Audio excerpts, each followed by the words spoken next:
All right, what you're looking at right there is the Hardin County, Kenton, Ohio.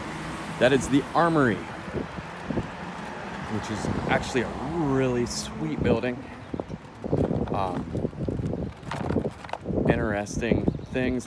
Those turrets up there are absolutely for show. They used to say they used to put cannons up there because at this point you could see 6 miles in every direction, which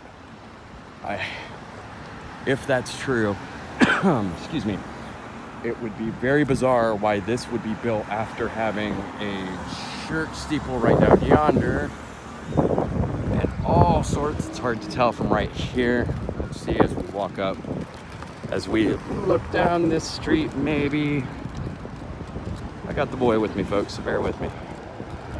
If you look down there at the very end, you'll see that there, I believe it was, don't quote me, I think it's an old Presbyterian church, but nonetheless, it has like the tower and such on it. And as you go down and look down Main Street, of course, you've got the courthouse, which you can't see from here. And you've got all those tall buildings over there. Okay, and as we cross the road, you'll see the Catholic Church on the left, another Presbyterian church, I believe. Again, don't quote me, we'll have to walk up and check it out. Will be on the right. Absolutely crazy architecture in the small town, all within about 2 city blocks of each other. And of course, the time we take a walk to do some filming, there's going to be a lot of traffic, go figure. No big deal. All right. No, can't risk it. You shake your maraca, bud. Say hello, Laszlo. All right. Use my navigation expert. So, some interesting things actually as we're waiting on the traffic to go by. When we look down here at the road at all this, underneath us right now, there's actually just a crazy little tunnel system. Gotta take the getting good. Hold on. Okay. Yeah, they're crazy tunnels, and there used to be an electric coal train that ran supposedly from this building, which we'll get into later deeper. But this building was built in 1894, they say. Truth be told, I think it got revamped in 1894. I believe it was President McKinley came and laid the cornerstone of this place, which is pretty neat. I'm gonna have to find the picture and share it. There's actually a picture of Kenton, and it must have been roughly right around 1896 or in that bit, where apparently 25,000 people showed up to this town, right? To Kenton, Ohio. No stone roads or anything, mass amount of railroads though, what they say.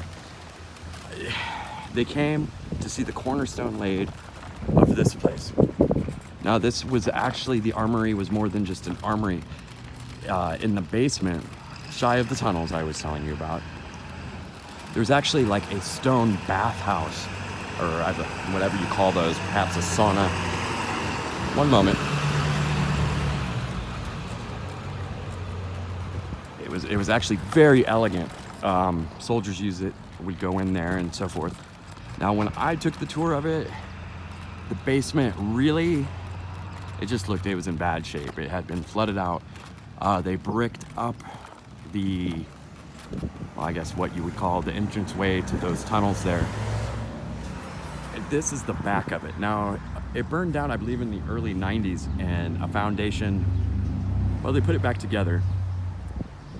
They went very cheap, as it were, but someday we'll get on the inside and I'll do some filming to explain why I say they went very cheap. But nonetheless, that door that was right there has always been there.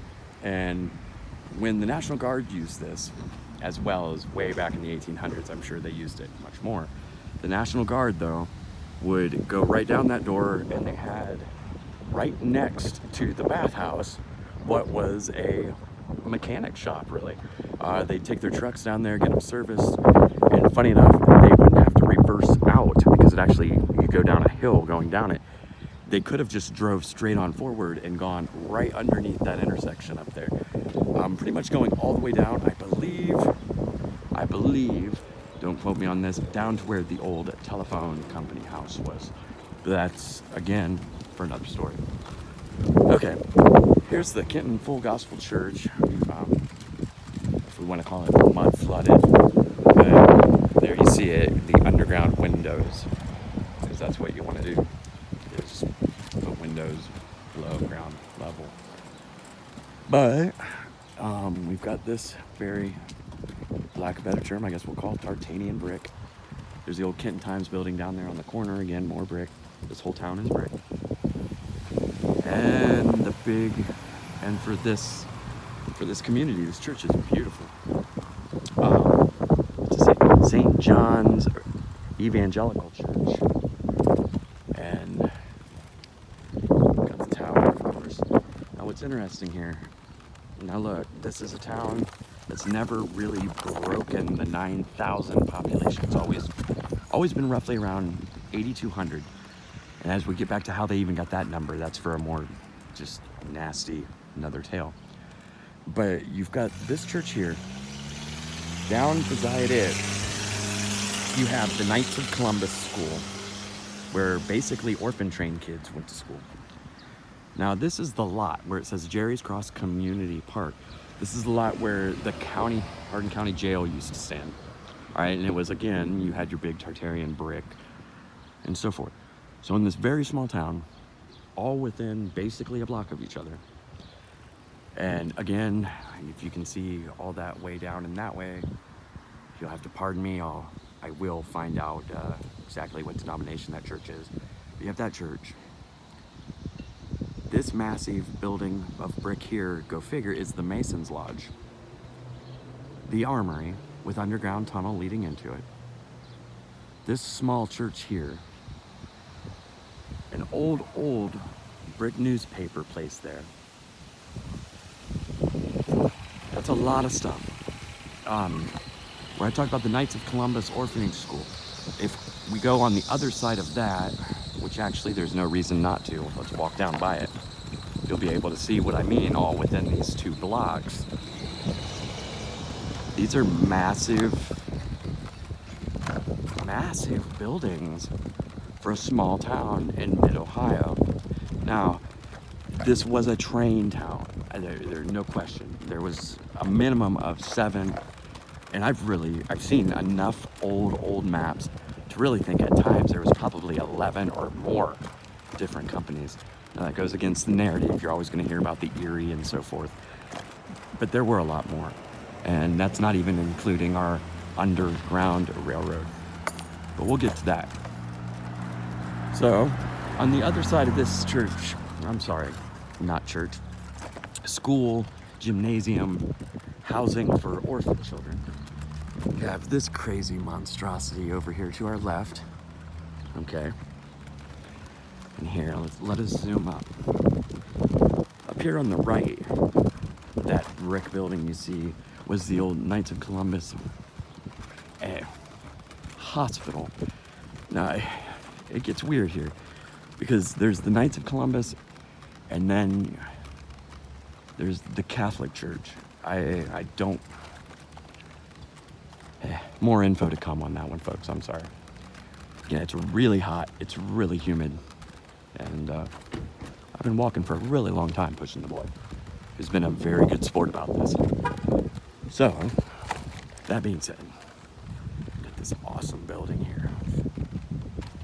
And it truly is awesome. I mean, it just really is. Okay. Across the way, behind all of that shrub, you have the big hospital. All right. Now this brick church in between, or I'm sorry, not church, but this brick building in between that, I believe it's the parsonage for the priest, who's actually a heck of a dude. Trains canine dogs for the local police department. Really cool dude. And then the church. Okay. And as we walk up, we'll see this building right here to the right. Going back early 1900s, late mid 1800s, when the Knights of Columbus came up here, and we had just a bunch of orphan children that got dropped off here. Suddenly, the nuns came. Well, the nuns needed housing as well, and this is the house that they lived in. Now, it's pretty wild when you look at it now. This sign that says K of C, which is Knights of Columbus. What you see on there looks like a sword, looks like an anchor. You've got like the axe going through what's called the fasces. That's wild. It's wild, considering this is a mud-flooded town. And when you learn into what the fasces is, it becomes just crazy. You'll see it all over the place.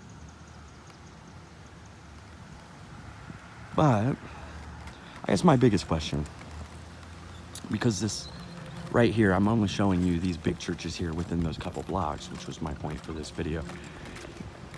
When you see all of the other big churches in Hardin County whose population is relatively small, my question is, if everybody went to church Sunday morning, I'm thinking there's a lot more seating to be had than people that were sitting in it.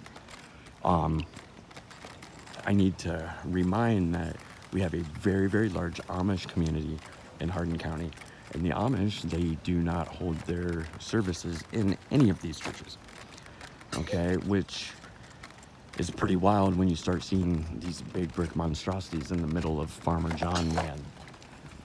It almost makes you begin to think that these were not built to be churches.